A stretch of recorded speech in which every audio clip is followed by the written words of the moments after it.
దొండకాయ పచ్చడి అందరిళ్లలో రెగ్యులర్గా చేసుకుంటారు కదండి చాలామంది. సో ఇందులో స్పెషల్ ఏంటి అంటే ఒక చిన్న మార్పుతో చాలా హెల్తీగా చేసేసాను అనమాట. సో ఒకసారి ట్రై చేయండి, చాలా చాలా చాలా బాగుంటుంది. సో నేను కూడా ఇది మొత్తం ఆల్రెడీ ఇంతకు ముందు చేశాను, తిన్నాను, బాగుంది, అందుకే సెకండ్ టైం రిపీట్ చేశాను అనమాట. సో ట్రై చేసేయండి, వీడియో అయితే చూసేసేయండి.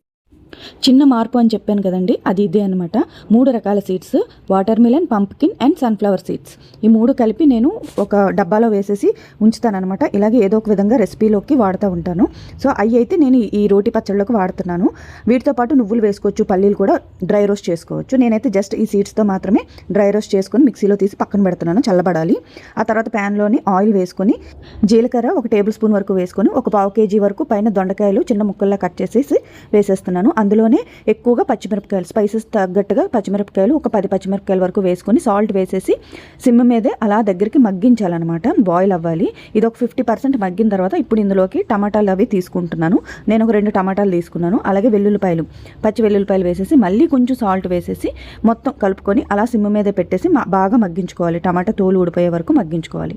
ఆ తర్వాత పెద్ద ఉసిరికాయ అంతా చింతపండు యాడ్ చేసుకొని అది కూడా వేసుకొని ఇంకాసేపు వేడి చేస్తే అది సాఫ్ట్గా అయిపోతుంది.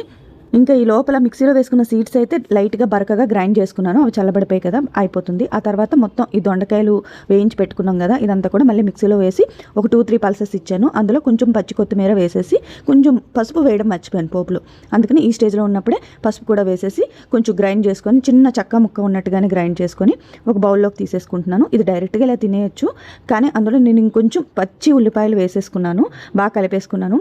తర్వాత ఇష్టం ఉంటే పోపు పెట్టుకోవచ్చండి. నేను పోపులో ఏం నేనైతే పోపు వేసుకున్నాను, ఎందుకంటే చాలా క్రంచీగా ఉంటుంది కదా, నాకు చాలా ఇష్టం. అందుకని ఆవాలు, జీలకర్ర, పచ్చిశనగపప్పు, ఎండుమిరపకాయలు, కరివేపాకు, ఇంగువ వేసి పోపు పెట్టి వేసేసాను.